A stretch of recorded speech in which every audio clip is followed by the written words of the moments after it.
Idea जबरदस्त आहे, पण पैसा नसेल तर सगळं काही थांबतं. पण काही लोकांकडे पैसा नसताना सुद्धा ते बिझनेस सुरू करण्यासाठी त्यांना कोणतरी पैसा देते.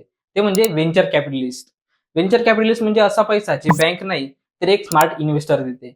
म्हणजे no loan, no EMI, direct तुमच्या कंपनीमध्ये इक्विटी घेते आणि तुमचे कंपनीचा पार्टनर बनते. समजा तुमच्याकडे एक ऍप बनवायचा आयडिया आहे, तुमच्याकडे टीम नाही, पैसा नाही आणि ऑफिस सुद्धा नाही. जर तुम्ही बँकेकडे गेला तर ते तुम्हाला म्हणाल की कोलॅटरल दे, आणि तेच जर तुम्ही व्हेंचर कॅपिटलिस्टकडे गेला तर ते तुम्हाला म्हणतील ठीक आहे, मला तुझा आयडिया आवडला, तू एक काम कर, हे पैसे घे, तुझ्या कंपनीमध्ये मला इक्विटी दे आणि काम सुरू कर. तर हा फायदा आहे व्हेंचर कॅपिटलचा. फ्लिपकार्ट, ओला, ओयो हे सर्व कंपनी सुद्धा अशाच चालू झाल्या. म्हणजे सुरुवातीला यांच्याकडे सुद्धा पैसा नव्हता, पण काही व्हेंचर कॅपिटलिस्ट आले आणि त्यांनी रिस्क घेतली आणि आता ह्या कंपन्या एवढ्या मोठ्या झाल्या आहेत. बाकी तुम्हाला सुद्धा प्रश्न पडला असेल की व्हेंचर कॅपिटलिस्ट काय इन्व्हेस्ट करतात.